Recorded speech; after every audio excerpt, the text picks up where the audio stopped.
안녕하세요. 백두산 금융연구소의 백두산입니다. 2월 3일 금요일 아침 9시 36분입니다.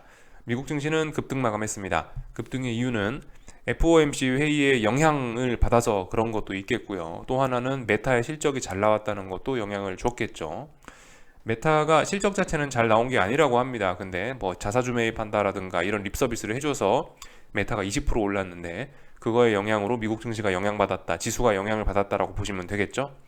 메타가 20% 오르니까 IT 빅테크 지들도 그 분위기를 따라갈 거 아닙니까? 아, 야 봐라 메타가 좋댄다. 그럼 우리도 좋아야지 이러면서 마이크로소프트, 구글, 뭐 아마존, 애플 다 오르면서 어젯밤에 이렇게 시장이 급등을 한 거죠. 급등의 이유는 그렇습니다. FOMC의 긍정적인 영향과 뭐 메타 관련된 이슈들 해서 올랐습니다. 급등을 했죠. 전형적인 어떤 유동성 장애 그런 모습입니다. 2020년, 21년에 우리는 이런 모습을 아주 매일같이 봐왔습니다. IT 빅테크가 시장을 쭉쭉쭉 끌고 올라가고 S&P는 다소 상승률이 떨어지는 이런 모습들 봐오고 있죠.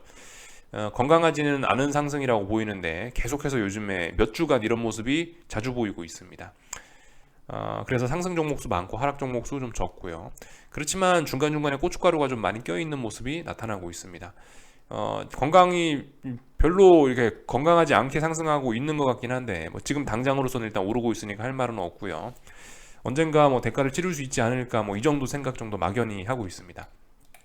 이 정도 보면 될 것 같고요. 이제 어젯밤에 미국 증시가 이렇게 상승하면서 일단은 제가 드리고자 하는 이야기는 이제 미국 증시도 좀 너무 좀 과음을 한 게 아닌가, 너무 좀 오버슈팅을 좀 세게 한 게 아닌가라는 생각이 듭니다. 지금까지 말씀드린 건 코스피는 너무했다라는 이야기를 드렸었죠. 근데 미국은 좀 상승의 여유가 있어 보인다라 말씀드렸는데 어젯밤까지 이제 나스닥이 막 3%씩 오르고 이런 걸 보니까 이제 미국도 조금 이제 많이 했다. 미국도 이제 좀 여유가 좀 없어 보인다. 이 정도 이야기로 좀 이제 말을 바꾸겠습니다. 미국도 이제 좀 많이 올라서 단기적으로든 예, 뭐 단기적인 입장에서는 뭐 특히 좀 이제 상승의 여유가 뭐 거의 소진되지 않았나 싶습니다. 근데 잘 생각을 하셔야 돼요. 네가 지금 상승의 여유가 거의 소진됐다고 하지 않았냐? 그럼 이제 하방으로 들어간다. 이거 의미하는 게 아닙니다. 잘 생각하셔야 돼요. 지금은 슈팅성 상승이 계속되고 있죠. 슈팅의 끝은 어떻게 될지 몰라요. 이 상승의 여유가 거의 소진되었다 하더라도 그럼에도 불구하고 더 올라가는 게 슈팅입니다. 그렇기 때문에 고점은 어디가 될지 알 수가 없어요. 다만 이제 이 정도 했으면 일단 힘은 얼추 빠진 것 같다. 이 정도 됐으면 좀 일단 추가적인 상승이 좀 벅차지 않겠느냐라는 생각 정도 하는 겁니다. 여기서 뭐 슈팅이 어떻게 걸릴지 또 무슨 일이 일어날지 모르기 때문에 일단은 이 아래쪽으로 베팅은 좀 삼가하셔야 됩니다. 의미 있는 뭐가 보여야죠. 신호등에 불 들어오면 건너가라 했죠. 근데 지금 신호등에 불 들어왔냐? 불 안 들어왔단 말입니다. 그러니까 좀 몸 좀 사리셔야 될 타이밍이고요. 다만 이제 그죠? 다만 이제 어떤 기회가 가까워오는 것이 아니냐 이 정도 생각은 할 수 있다는 겁니다. 진짜 기회가 가까이 온 게 아니냐 이 정도 생각은 할 수 있다는 거. 이 정도 말씀드리면 될 것 같고요. 그래서 어제 뭐 유럽 증시도 급등을 했습니다. 이렇게요. 뭐 유럽 증시 같은 경우도 이래서 이제 전반적으로 뭐 그 유럽 증시도 급등을 하고 아시아도 뭐 신난 모습이고요. 전반적으로 지금 세계 증시가 이제 차분하다가 물론 뭐 그전에도 그렇게 차분하진 않았습니다만 잠시 며칠 동안 FOMC 회의 직전 하루 이틀 정도 좀 차분하다가 다시 이제 변동성을 확대시키기 시작한 겁니다. 이 부분에 우린 좀 주목을 해야 돼요. 이 어젯밤 그래서 S&P 보시면 1.4% 올랐는데 빅스가 또 4.8% 올랐단 말이죠. 그리고 독일도 맨날 막 유럽 증시도 맨날 0.3% 0.3% 움직이다가 드디어 2%대 큰 상승을 보였단 말입니다. 그러니까 뭐예요? 변동성 확대된 거예요. 근데 지금 이미 한 달간 올랐고 한 달간 그것도 그냥 오른 것도 아니고 비교적 급등을 했고 잠시 쉬다가 다시 변동성을 확대시켰는데 이런 상황에서 좀 주의해야 되는 거 아니냐 이런 말씀 꼭 좀 드리고 싶습니다. 이 변동성이 많이 올라와 있는 상태에서 변동성이 확대됐다라는 거는 뭐 물론 더 강력한 추가적인 매수세가 들어왔다라고 해석될 수도 있는 거지만 반대로 한편으로 이 죽기 위해서 오버슈팅 하고 있다라고 해석될 수도 있는 거거든요. 하여튼 그렇습니다. 빅스가 오르면서 가치 지수가 폭등할 때는 이게 지금까지 끝이 좋았던 적이 저는 별로 없었다라고 알고 있습니다. 실제로 사례로 찾아봐도 그렇고요. 그렇기 때문에 지금은 충분히 방향 전환 가능성을 염두에 두고 시장을 보는 게 이 정신 나간 생각은 아니라는 거죠. 그것도 합리적인 생각이라는 겁니다. 지금 뭐 이렇게 강한데 시장이 꺾이겠냐? 그러니까 무조건 위쪽으로만 본다. 이게 합리적이지 않을 수도 있다는 거예요. 지금 이제 예전에 있었던 일들, 빅스라든가 이런 시장, 이 빅스와 상승률들 이런 거를 보면은 지금 아래쪽으로 전환 기대하는 것도 충분히 해볼 수 있는 생각이라는 거예요. 다만 이제 말씀드렸죠. 지금 이제 그런 생각을 해볼 수 있는 때지. 야, 봐라, 빅스도 오르고 뭐 시장이 계속 급등하고 있으니까 전환되는 거 아니냐. 이 정도 생각을 할 수 있는 거지. 지금 당장 아래쪽으로 베팅해라. 오늘 밤이다. 이건 아니죠. 그죠? 봐야 돼요. 말씀드렸다시피 신호등에 불 들어오는 거 보고 건너가야 됩니다. 신호등에 불은 안 들어온 거죠. 네. 타이밍 중요합니다. 특히 하락 베팅에서 타이밍은 중요하기 때문에 좀 차분함을 계속 유지하셨으면 좋겠다라는 거 말씀을 좀 드리고요. 어젯밤 있었던 일들 좀 점검을 해보겠습니다. 어젯밤 여러 가지 이슈가 또 있었는데 유로존 통화정책회의 이야기만 할게요. 그 영국 통화정책회의는 그냥 예상치에 부합했고 특별히 뭐 할 말은 없는 것 같고요. 22 통화정책회의가 좀 약간 독특했던 게 있는 것 같습니다. 50bp 인상은 예상했던 일이라 이거는 별로 충격적이지 않았는데 3월에도 50bp 인상 계획한다는 거는 저는 일단 다소 놀라움이었습니다. 예, 이 부분은요. 왜냐면은 이제 50bp 그만 올릴 때 됐죠. 사실 생각해 보면 인플레 피크 쳤다며요. 그죠? 유로존도 어느 정도 일단 피크는 친 것 같습니다. 물론 여전히 고공행진하는 건 부담스럽지만 인플레 피크는 쳤다며요. 예, 그러니까 피크 쳤으니까 또 50bp 올릴 필요 있겠냐? 조금만 올려도 되지 않겠냐? 그리고 유로존의 큰형님인 미국이 이제 25bp 인상하고 또 그리고 심지어 어젯밤에 뭐라고 했어요? 파월 의장이 25bp 아니 저기 금리 인하 기대감 금리 인하 기대감을 시장이 갖고 있는데 이거 그래 뭐 니네 그렇게 생각할 수도 있지라고 하면서 내버려 뒀단 말이에요. 이 정도 분위기면은 그래도 좀 비둘기파적인 이야기 하면서 뭐 3월에 뭐 금리 인상 중단한다든가 3월에 25bp만 올린다든가 뭐 그렇게 좀 금리 인상 속도를 조절할 수도 있었을 텐데 그럼에도 불구하고 50bp 인상한다고 한 거 이건 일단 개인적으로 그래서 굉장히 좀 대단하구나라는 이거 때문에 약간 좀 놀라긴 했습니다. 뭐 물론 시장의 반응은 뭐 일단 주식 시장은 특별한 반응이 없었습니다. 주식시장은 그냥 뭐 신나게 파티하고 있었죠. 야, 우리 큰형님 미국이 드디어 비둘기파적인 이야기를 하셨다 이러면서 들썩들썩했죠.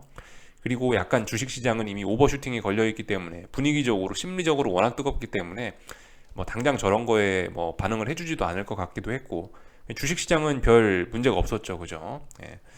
네, 아무튼 재밌는 거는 뭐 달러였습니다. 하여튼 22 통화정책회의 내용은 이 정도만 우리 알고 넘어가면 될 것 같고요. 그래서 라가르드는 여전히 물가 압력이 강하다. 금리 인상 계속 해야 된다. 뭐 요런 이야기를 했습니다. 혼자 속이 탄 거죠. 파월 의장은 이제 좀 여유가 있는데 라가르드는 이제 보시면은 아직까지도 굉장히 좀 타이트하게 아직까지도 좀 그런 여유를 못 느끼고 있는 그런 상황입니다. 뭐 이 정도 말씀드리면 되고. 근데 이제 중요한 건 달러라고 말씀드렸는데요. 달러에선 실제로 좀 재밌는 반응이 나타났습니다. 환율 시장에서는요. 유로화가 22 매파 행보에도 약세를 보였고 심지어 그 매파 행보에도 불구하고 독일 분트체 10년물은 14bp가 하락했다라고 합니다. 재밌는 반응이 나타난 거예요. 영국 파운드화도 뭐 보시면 되레 약세를 보였다라고 합니다. 인플레 고점을 확인했음에도 불구하고 약세를 보였다라고 해요. 이런 모습들. 그러니까 시장의 반응이 주식 시장은 일단은 지금 만취 상태이기 때문에 계속해서 지 혼자 올라가고 있는데 우리 채권 시장과 환율 시장 같은 경우는 좀 그 22 통화정책 회의 내용과 다르게 반응을 했다는 겁니다. 이렇게 반응을 한 데는 선반영이란 핑계를 일단 댈 수 있을 거고요. 네, 그죠? 일단 맞습니다. 그 선반영이란 이야기하면 딱 맞긴 맞을 거예요. 실제로 좀 차트를 좀 보면서 이야기를 할까 하는데 일단 금리 켜져 있으니까 금리 좀 먼저 보자면은 사실 어젯밤 같은 경우는 22에선 비둘기파적인 이야기를 했기 때문에 금리가 조금 그 22에서 그 매파적인 이야기를 했기 때문에 금리가 뭐 조금 오를 수도 있었단 말이죠. 근데 보시면 일단은 그 금리가 그냥 아래 꼬리를 적당히 다는 선에서 그냥 마감이 됐습니다. 어쨌든 금리의 하락 압력은 계속해서 유지가 되고 있는 것 같습니다. 이걸 보면서 어젯밤에 또 든 생각은 그래 역시 미국이 더 세구나. 예. 결과적으로 어젯밤은 미국과 유럽의 어떤 힘겨루기를 한 건데 유로존에서는 매파적으로 나와도 연준이 약간 비둘기파적으로 나오니까 그래 그래도 시장은 연준을 따라가는구나. 아무래도 아직까지 연준의 힘이 더 세다. 연준이 좀 비둘기파적으로 나오니까 금리는 계속해서 떨어지려고 하고 있다. 다만 이제 22에서 조금 매파적으로 나오니까 아래 꼬리 정도는 달렸구나 금리에. 이 정도로 보고 있습니다. 그래서 뭐 그럼에도 불구하고 금리들은 이렇게 떨어지는 모습을 보였고요. 달러의 움직임 보겠습니다. 하여튼 그죠? 그 지금 채권 투자 여전히 고려하실 때입니다. 그죠? 채권 투자 지금 이제 조금만 더 버티면은 굉장히 이제 그 승차감 좋은 구간으로 갈 수 있는 거예요. 채권 투자 이쪽부터 해서 슬슬 말씀드렸고, 이번에 여기 전저점 자리 이번에 확 붕괴만 시키면은 이제 채권 투자하신 분들은 좀 룰루랄라 할 수 있는 겁니다. 이 정도 말씀드리면 될 것 같고요. 달러 인덱스가 전 개인적으로 좀 약간 반응이 좀 충격적이었는데, 22에서 매파적으로 나온다면 유로화 강세 요인이거든요. 근데 오히려 달러가 올랐단 말이죠. 이거 보면 할 수 있는 이야기는 선반영 됐구나. 지난 몇 달간 너무 달러가 급속하게 내려온 감이 없진 않지. 뭐 요 정도 생각을 했습니다. 아직까지 뭐 이거 양봉 하나를 보고 이제 추세 전환입니다, 그런 이야기는 당연히 할 수 없고, 어젯밤에 이야기해드린 건 그거죠. 2월 1일 날 FOMC 회의 때문에 달러가 중요한 지지선을 왕창 붕괴시키면서 폭락을 했는데, 이걸 언더슈팅으로 볼 수도 있다. 언더슈팅으로 보려면 그 다음 거래일 날 장대 양봉을 뽑으면서 바로 올라와 주면 이 음봉이 이게 언더슈팅으로 해석될 수도 있다라는 이야기를 드렸거든요. 근데 일단 양봉으로 올라왔어요. 물론 흡족하게 올라온 건 아닙니다. 이 정도를 갖고 뭐라 아직 이야기할 수는 없는데, 그래도 일단 장대 양봉을 보이고 올라왔으니, 달러 약세 요인에도 불구하고 달러 약세를 가속화할 만한 재료가 나왔는데도 불구하고 이 장대 양봉이 튀어나온 걸 보니 일단은 잘하면은 2월 1일 날 이 하락이 언더슈팅일 수도 있겠다라는 가능성은 좀 열려 있는 셈입니다. 언더슈팅이 되려면 이 음봉을 완전히 장악해야 되는데, 이 음봉을 완전히 장악하려면 시가를 넘어가야 됩니다. 이 시가를 완전히 돌파한 착해서 위쪽으로 넘어가야 이제 이 음봉을 완전히 장악한 게 되고, 이제 2월 1일 날 그러면 하락했던 거는, 폭락했던 건 언더슈팅이었네 라고 그때에서 이야기할 수 있는 겁니다. 지금은 이제 2월 2일 날 어젯밤에 상승한 걸 보고 그래, 이제 언더슈팅의 가능성 정도는 있겠군, 이 정도 생각하시면 되는 겁니다. 그래서 이 유로존의 매파적인 분위기에도 불구하고 달러가 올랐네라는 거는 좀 시장이 좀 심상치 않구나라는 거를 일단 생각해 볼 수 있는 재료 정도로 활용하시면 될 것 같습니다. 이 정도를 봤고요. 재밌는 기사 하나 나와서 좀 같이 좀 볼까 하는데, 어제 제가 말씀드렸던 게 이제 기사로 나온 거예요. 시장과 연준의 생각이 너무 다르다. 시장은 빨리 금리 인하를 하고 싶다. 그래서 금리 인하를 주장하면서 계속해서 시장 금리가 떨어지고 있는데, 근데 이제 파월 의장은 어젯밤에 거기에다 대고 뭐라 안 했죠. 시장 니네가 잘못 생각한 거야, 그런 이야기 안 했죠. 우리는 그냥 니네가 금리 인하 기대감 갖고 있는 거, 뭐 생각은 다를 수 있지, 인정해 줄게, 뭐 이 정도로 나갔단 말이죠. 그렇기 때문에 이 부분이 지금 이제 시장과 연준의 생각이 크게 차이가 나고 있는데, 이 부분이 좀 문제가 될 수 있다라는 걸 이야기를 했는데, 월스트리트 저널에서도 실제로 뭐 이런 부분 기사로 다루긴 했습니다. 뭐 이 기사 자체의 내용에는 특별한 게 있지는 않았는데요. 근데 뭐 이 정도는 생각할 수 있겠죠, 그죠? 실제로 파월 의장님이 오냐 해서 시장이 지 갈 길을 그냥 가게 내버려 두면, 그래서 금융 환경이 완화돼 버리면은 연준은 나중에 더 많은 것을 해야 할 수도 있겠죠, 그죠? 더 많은 것이 뭐겠어요? 더 수도꼭지 쪼여야 될 수도 있다라는 이야기겠죠.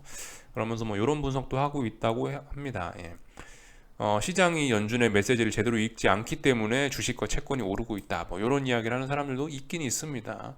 뭐 제가 이야기하는 게 그 어느 정도 좀 정설로도 좀 받아들여진다, 뭐 이 정도, 그런 걸 보여드리는 기사라서 한번 그냥 체크를 한 거고요. 이제 어젯밤 있었던 일들 이제 좀 보고 있는데, 일단 ECB 통화정책 이야기는 했고요. 이게 어젯밤 가장 중요한 내용이었고, 그 외에 부가적인 이슈들도 좀 살펴보겠습니다. 미국 고용 지표들이 좀 나왔습니다. 물론 어젯밤에 발표된 지표들은 오늘 밤에 발표될 고용 지표에 비하면 중요도가 다소 떨어집니다. 그렇지만 어느 정도 지금 고용 시장의 흐름을 좀 지켜보아야 되는 중요한 때이기 때문에 이런 걸 보는 게 의미는 있죠. 그래서 뭘 봐야 되냐? 좋은 지표도 있고 안 좋은 지표도 있었습니다. 예를 들면 뭐 잡컷, 챌린저 잡컷스라고 돼 있죠. 요거는 잡컷이니까 사람들을 얼마나 잘랐냐 이거입니다. 그러니까 얼마나 해고를 했냐 이건데, 해고자 수가 좀 많이 늘긴 했습니다. 지난번에 43.6K였다면은 43.6K가 아니고 뭐라 읽어야 되나, 하여튼간 지난번에 비해서 2배 이상 늘었습니다. 일단은 뭔가 좀 많이 늘었죠. 뭐 숫자로 보면 뭐 440%뭐 증가했다. 지난번엔 129였는데 440이다. 일단은 하여튼 실업자 그 뭔가 좀 많이 잘랐다라는 거는 일단 고용시장에 안 좋다는 이야기겠죠. 저런 지표는 좀 안 좋게 나왔습니다. 물론 이게 지금 시장에 영향을 미칠 때는 아닙니다. FOMC 영향과 메타 실적에 주목을 한 거죠. 어젯밤엔요. 안 좋은 지표도 나왔다. 그렇지만 이런 지표들은 또 좋다. 아직까지는요. 이니셜 잡리스 클레임 이런 거 굉장히 좋고요. 또 그리고 이 보시면 고용 비용 이런 것들도 좀 빠르게 좀 떨어지고 있습니다. 그래서 찐득한 서비스 물가가 좀 떨어지지 않을까라는 기대감을 높여주고 있죠. 그래서 이런 지표들은 좋기도 하고 이런 지표들은 안 좋기도 합니다. 아까 전에 어디 갔지? 잡커츠 그죠? 이런 지표들은 안 좋기도 하다라는 거 정도는 좀 봐야 될 것 같아요. 그래서 어제도 보여드렸다시피 ETI라고 그런 지표들이 꺾이고 있고 그렇기 때문에 고용시장이 예전 같지는 않을 거다라는 생각 정도를 하고 있는데 예. 그러니까 이제 이런 고용 지표들도 좀 잘 봐야 되지 않겠냐 싶습니다. 그래서 오늘 밤에 나오는 고용 지표들이 이제 진짜 중요한 거겠죠. 뭐 그 정도를 살펴보면 어젯밤 있었던 일들은 다 봤습니다. 어젯밤은 고용 지표는 시장에 별 영향을 미치지 못했다. 이 정도 보고 넘어가면 되고 그래서 일단 시장은 상승 마감을 했죠. 일단 그 오늘 아침에도 엄청난 일들이 있었지만 일단 어젯밤 기술적 이야기부터 조금만 하고 넘어갈게요. 어젯밤 있었던 일들 바탕으로 해서 미국 시장은 급등했다. 그래서 S&P는 뭐 이미 어제부터 상승 추세로 전환이 됐고 어젯밤에는 이제 볼린저 밴드를 찢고 나가는 등 본격적으로 변동성을 확대시켰다라는 거 아직까지 강하죠, 그죠? 그리고 약간 슈팅이 걸려있기 때문에 뭐 물론 위쪽에 어딘가도 저항이 있긴 있습니다. 근데 목표치는 이제 되게 많이 열리긴 했는데요. 다음 마디대 가격까지 열리긴 했는데 그게 대충 4,300 정도까지 목표치 열리긴 했는데 뭐 일단은 뭐 지금 그런 게 중요한 게 아니고 지금 슈팅이 걸려 있으니까 좀 하루하루가 좀 중요한 때입니다. 일단 뭐 잘 올라가고 있다. 이거 한마디면 됩니다. 뭐 기술적으로 딱히 뭐 할 말은 없는 것 같아요. 근데 이제 중요한 건 볼린저 밴드를 처음으로 지금 째고 나가고 있다는 거. 변동성이 확대되다는 건 굉장히 중요하게 말씀드려야 되는 부분입니다. 나스닥도 변동성을 확대시키면서 볼린저 밴드 상단을 찍고 나가고 있습니다. 그러면서 마디 가격 돌파한 척하면서 이 상승에 대한 목표치가 크게 열렸습니다. 다음번 마디 가격이 대략적으로 한 13,500, 13,600 정도 되는데 거의 그 정도까지도 목표치 열린 거예요. 그리고 여전히 상승 추세고요. 이런 모습들 확인하실 수 있고 지금은 뭐 기술적으로는 특별히 할 말 없습니다. 다만 이제 슈팅이니까 좀 슈팅의 신호가 좀 더욱 명확하게 보이고 있으니까 좀 조심해야 된다. 이 정도 이야기 드리면 될 것 같고요. 변동성 지수 한번 체크해 보면 좋을 것 같은데 어젯밤에 분명히 S&P가 한 1점 몇 프로 올랐는데도 불구하고 보시면 빅스는 어제 뭐 4% 가까이 올랐다라 말씀드렸죠. 네, 이런 모습입니다. 계속해서 어디 레벨대를 확 붕괴시키지 않고 계속 이 부근에 어딘가에서 놀고 있습니다. 아직까지 좀 어떤 빅스 추세 전환에 대한 기대를 내려놓는 거는 좀 너무 아쉬울 것 같습니다. 네, 빅스가 잘 죽지 않고 있다. 계속해서 체크해야 될 부분입니다. 드디어 이 미국 양대 지수가 볼린저 밴드 상단을 찢고 나간 첫날이고 변동성 지수도 그에 맞게 움직여줬습니다. 뭔가 시장이 좀 심상치 않구나라는 거 정도 생각하시면 되겠어요. 이 정도 지켜봤고 뭐 당연히 뭐 시장이 그죠?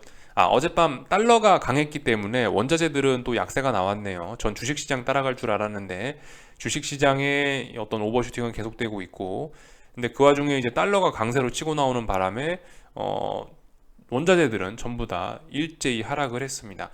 이거 좀 우리 좀 생각을 해볼 만한 부분인 것 같아요. 그죠? 예. 지금 이번 1월 달 내내 원자재들과 주식시장이 같이 손잡고 쭈루시 올라왔는데 지금 갑자기 이제 어젯밤쯤부터 해갖고 이제 슬슬 이제 얘네 둘이 좀 손을 놓은 게 아닌가 좀 생각을 해봐야 될 수 있겠습니다. 더군다나 주식시장은 오버슈팅 막 하고 있는 가운데 원자재와 주식시장에 손을 놓고 지금 이제 각자 어젯밤에 움직이기 시작했다면은 뭔가 좀 냄새가 꼬름하다 이 정도 생각 정도는 하면은 될 수 있을 것 같기도 해요. 그래서 어젯밤에 사실 미국 증시 굉장히 뜨거웠기 때문에 원자재들은 미국 증시 분위기 따라서 오를 수도 있었단 말이죠. 금값도 오르고 오일도 오르고 뭐 구리값도 오르고 할 수 있었어요. 근데 일단 어젯밤에는 달러를 따라갔습니다. 달러가 강하니까 우리 원자재들은 내려가자로 방향을 일단 잡았네요.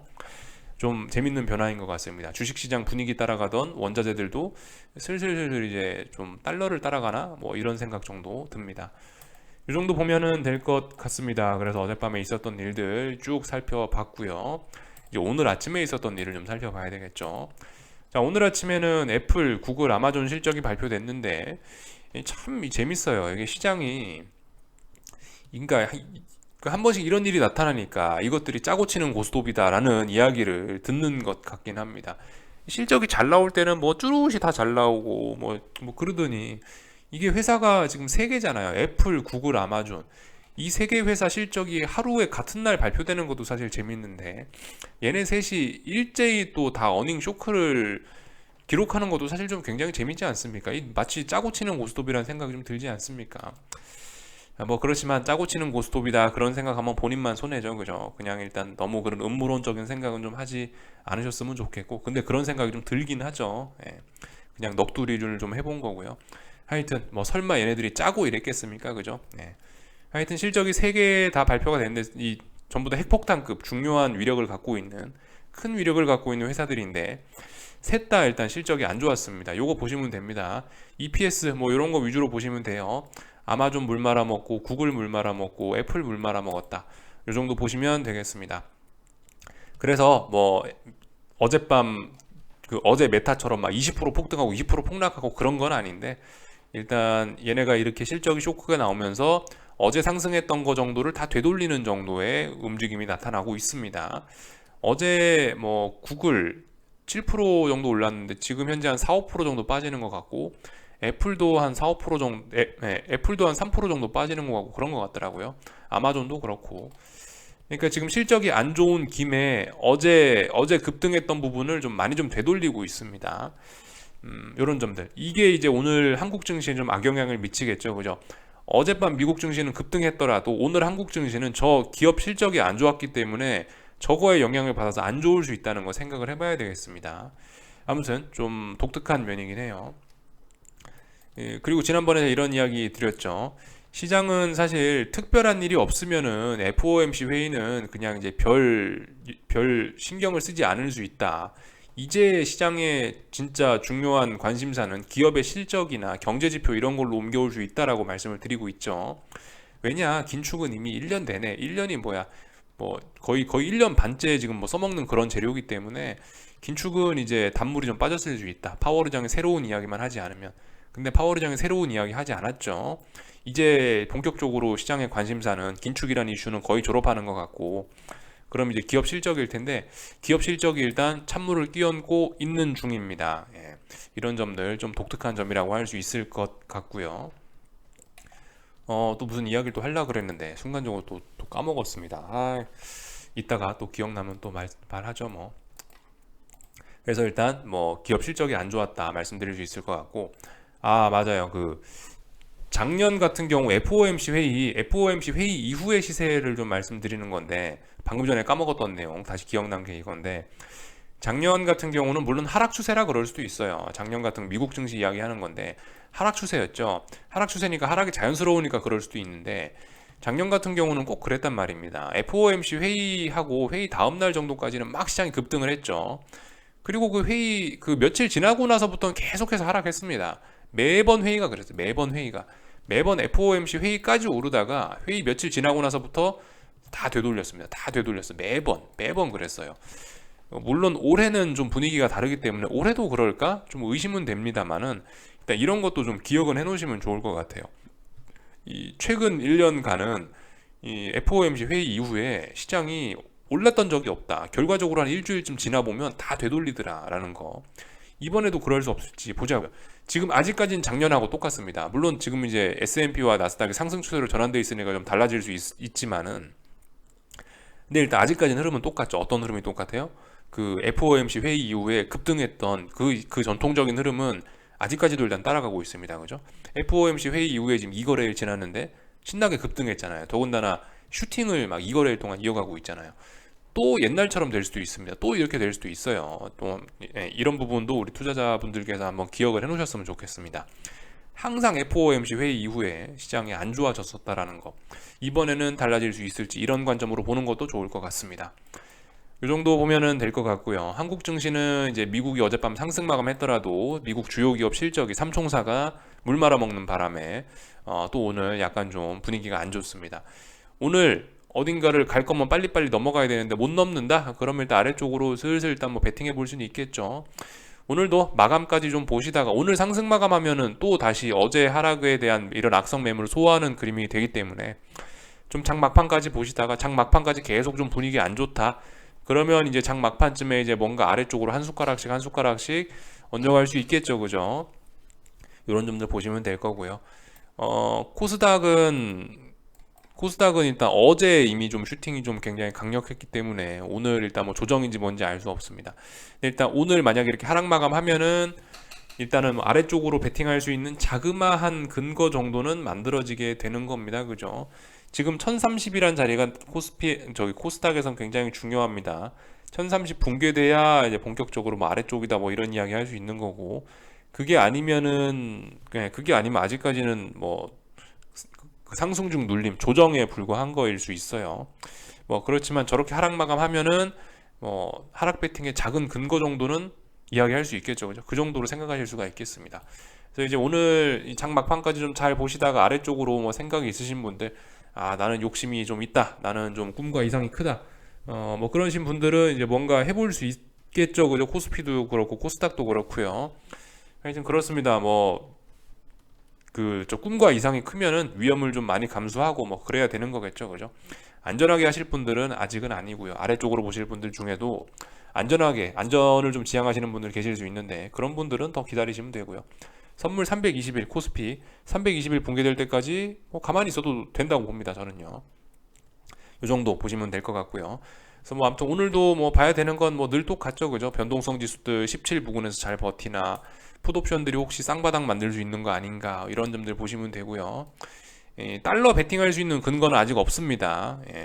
달러 베팅할 수 있는 근거는 아직 없고 달러는 아직까지 뭐 그냥 단기 낙폭과대에 대한 반등 정도. 근데 지금 이렇게 마감되면은 이 어제 2월 2일 날 하락했던 게 이게 언더슈팅으로 해석될 수 있는 가능성도 좀 있겠죠. 이런 부분들 좀 잘 생각해 보셔야 됩니다. 이 언더슈팅이다 보다 그런 이야기 하려면요, 제 생각엔 최소한 1230원 이런 자리는 돌파 한 짝 해야 될 겁니다. 그 전까지는 일단 달러 매수 이런 거는 생각 안 하셨으면 좋겠습니다. 우리는 저점 잡으려고 그러는 게 아니고 고점, 그죠? 우린 저점과 고점을 잡는 게임을 하는 게 아니잖아요, 그죠? 우린 추세를 먹겠다 이런 생각이니까 저점 고점 잡으려고 생각하지 마시고요. 오늘도 그냥 편안하게 좀 지켜보셨으면 좋겠습니다. 이제 중요한 이벤트 거의 다 끝나가네요. 그죠? 오늘 밤에 고용지표 정도 확인하면은 이제 중요한 이벤트는 다 끝나게 될 겁니다. 중요한 이벤트 지나갔다라고 해서 또 끝나는 게 아니죠. 이 중요한 이벤트를 소화하는 과정이 또 며칠 정도 걸릴 수 있기 때문에 한 다음 주까지는 계속해서 우리는 좀 긴장을 해야 되지 않을까 싶습니다. 여기까지 하겠습니다. 궁금한 거 리플 남겨주시고 오늘 저녁에 뵙도록 하겠습니다.